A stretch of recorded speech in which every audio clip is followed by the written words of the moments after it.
Friends, तो कैसे हैं आप सब। हमारा चला चैप्टर फर्स्ट ये फाउंडेशन प्रिपरेशन का। चैप्टर फर्स्ट के अंदर आज का हमारा टॉपिक है अकाउंटिंग पॉलिसीज़। पिछली जो हमारी वीडियो थी उसके अंदर हमने कवर किया था contingent liabilities and contingent assets. तो अगर आपने वो वीडियो नहीं देखी है तो जो उसका लिंक है वो डिस्क्रिप्शन में है, आप लोग जाके चेक कर सकते हैं। आज हम कवर करेंगे accounting policies. What are accounting policies? Accounting policies are rules and guidelines that are selected by a company for use in preparation and presenting its financial statement. Accounting policies are important as they set a framework which all companies follow and provide compatible and consistent standards financial statements across years and relative to the other companies. Accounting policies जो होती हैं वो rules and guidelines को set करती हैं कि हमें financial statement को किस तरीके से प्रिपेयर करना है, किस तरीके से उसकी प्रेजेंटेशन करनी है, उसके rules and guidelines accounting policies बताती हैं। अकाउंटिंग पॉलिसी एक फ्रेमवर्क बता देती है, मतलब कि एक जैसे ये नहीं होता है कि अगर आपको कोई काम करना होता है, जैसे कोई प्रेजेंटेशन बनानी, तो आप क्या कहते हो, मैं एक रफ सा आइडिया देता हूँ। एक रफ सा आइडिया से क्या होता है कि आपको ये पता चल जाए कि आपको किस तरीके से प्रिपेयर करना है। उसी तरीके से अकाउंटिंग पॉलिसीज एक फ्रेमवर्क तैयार करके देती हैं कि ये फॉर्मेट रहेगा, इस तरीके से आपको फाइनेंशियल स्टेटमेंट को प्रिपेयर करना है, प्रेजेंट करना है। तो अकाउंटिंग पॉलिसीज उस फ्रेमवर्क को तैयार करके देती हैं। Accounting policies can very among different companies and geographies and however companies generally follow one of the two important standards, the general expected accounting principle जिसको गैप बोलते हैं and the international financial reporting standard जिसको IFRS बोलते हैं। accounting policies are different from accounting principles as the principles are overreaching accounting rules where policies are the way of company follow the rules। Accounting policies जो है अलग अलग company अलग अलग area के अकॉर्डिंगली अलग अलग फॉलो किए जाते हैं। कुछ कंपनीज गैप को फॉलो करती हैं, जनरल अकाउंटिंग एक्सपेक्टेड प्रिंसिपल्स को। कुछ कंपनी IFRS को फॉलो करती हैं, इंटरनेशनल फाइनेंशियल रिपोर्टिंग स्टैंडर्ड्स को। अकाउंटिंग पॉलिसीज़ जो हैं वो अकाउंटिंग प्रिंसिपल से डिफरेंट होती हैं। ये नहीं है अकाउंटिंग पॉलिसीज़ और प्रिंसिपल्स दोनों सेम होते हैं, प्रिंसिपल अलग हैं, अकाउंटिंग पॉलिसीज़ अलग हैं।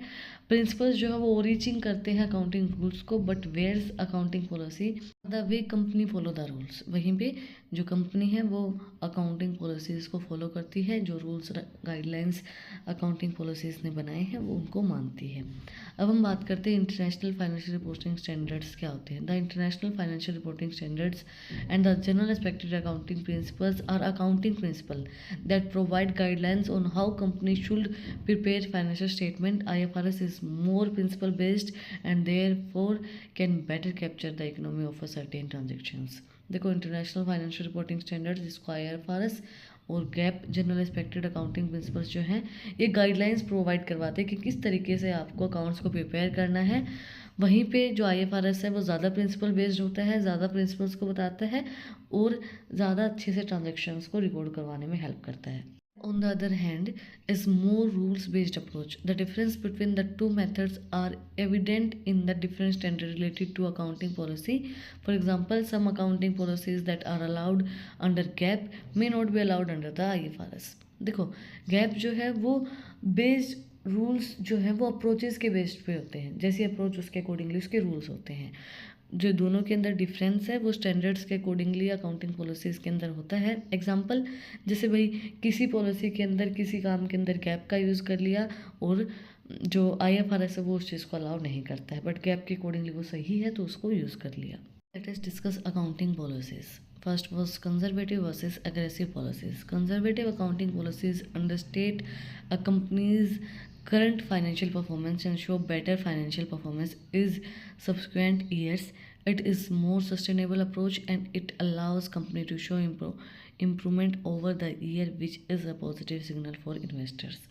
कंजर्वेटिव पॉलिसीज जो है वो कंपनी के करंट फाइनेंशियल परफॉर्मेंस को शो करती है, बेटर फाइनेंशियल परफॉर्मेंस को शो करती है अलग अलग ईयर्स के अकॉर्डिंगली, और मोर सस्टेनेबल अप्रोच है ये। कंपनीज जो है अगर देखो हर ईयर आपकी इम्प्रूवमेंट हो रही है फाइनेंशियल स्टेटमेंट के अंदर, प्रॉफिट बढ़ता जा रहा है, तो पॉजिटिव सिग्नल है इन्वेस्टर्स के लिए भी और आप लोगों के लिए भी कि भाई अच्छी कंपनी चल रही है, तो वो पॉजिटिवली चीज़ों को शो करते हैं। Conservative accounting policies better understanding देती हैं फाइनेंशियल परफॉर्मेंस की। Aggressive policies tend to imply accounting policy in a way such that they oversee the performance in earlier years and lead to a decline in the company's performance in later years, even though the company may be going.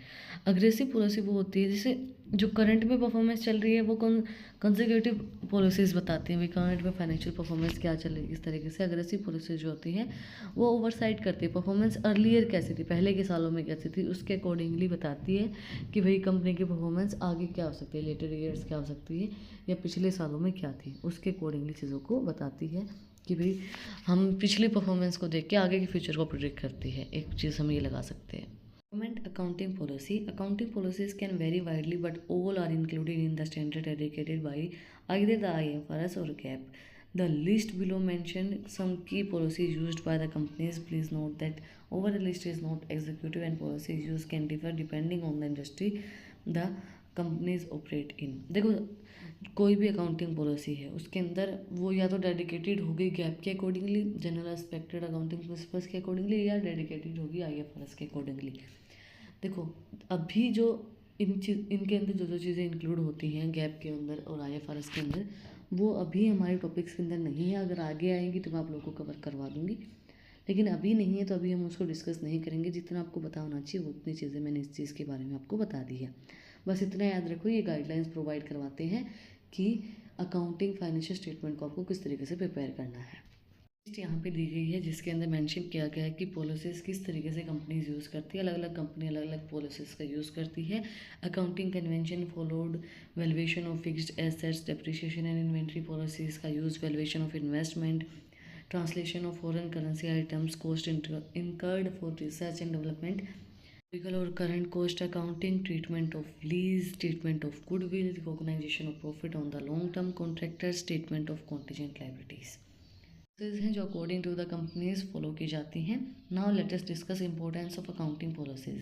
There are several reason as to why accounting policies are extremely important to a company preparing the financial statement but also to investor and the government. बहुत से reason हैं financial statement जब prepare की जाती है तो accounting policies को follow करने का, बट गवर्नमेंट और इन्वेस्टर्स के लिए भी वो बहुत ज़्यादा फ़ायदेमंद है। पहला है government रिटेनिंग्स hold on financial statement. All companies should follow either the GAAP or IFRS when preparing financial statement. It is a way the government can keep a check in financial statement and stimulation protect the interest of the investors.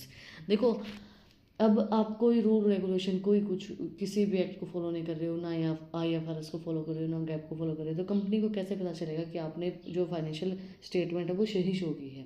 अब उनको पता है कि भाई rules guidelines के accordingly सही show की गई है, तो गवर्नमेंट उस चीज़ को चेक कर सकती है कि भाई आपकी फाइनेंशियल स्टेटमेंट सही है और इन्वेस्टर्स को प्रोटेक्ट कर सकती है। Proper framework as maintained earlier, accounting policy essentially provide companies with a framework to report their financial statements so they follow a standardized format throughout.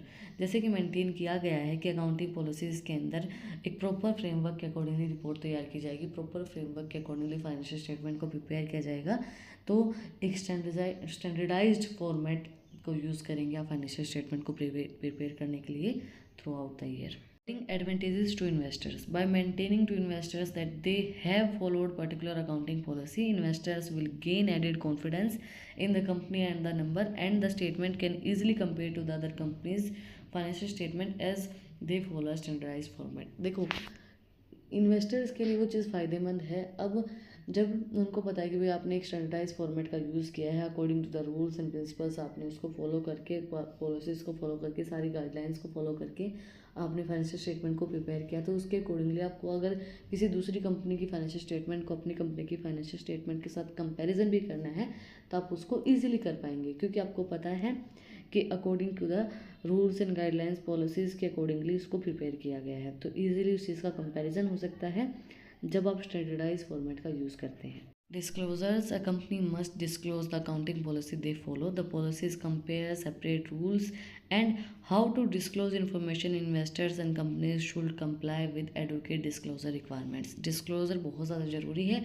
कि आपने कौन सी पॉलिसीज़ के अकॉर्डिंगली आपके अकाउंट्स को प्रिपेयर किया है, भाई गैप के अकॉर्डिंगली किया है, IFRS के अकॉर्डिंगली किया है, किस चीज़ को फॉलो करके आपने अकाउंट्स को प्रिपेयर किया, वो डिस्क्लोजर बहुत ज़्यादा ज़रूरी है इन्वेस्टर्स के लिए भी, ताकि उनको इन्फॉर्मेशन प्रोवाइड करवाए कि भाई क्या चीज़ें, क्या रूल्स, क्या फ्रेमवर्क को फॉलो करके आपने उसको मेंटेन किया है, और वो डिस्क्लोज़र रिक्वायरमेंट ज़रूरी है, क्योंकि अगर आप चीज़ों को डिस्क्लोज़ नहीं करोगे तो इन्वेस्टर्स को डाउट रहेगा कि कुछ ना कुछ गड़बड़ है।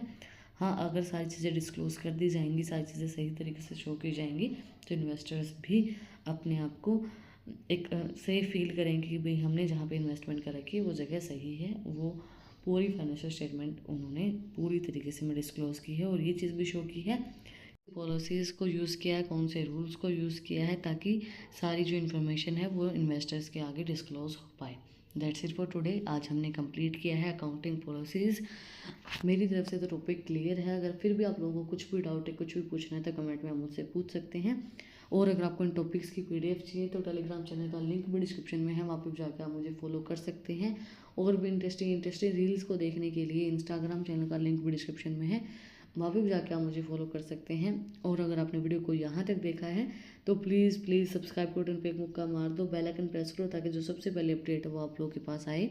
फिर मिलते हैं एक नई वीडियो के साथ, एक नए टॉपिक के साथ। Like share and subscribe. Thank you for watching my video and enjoy your life.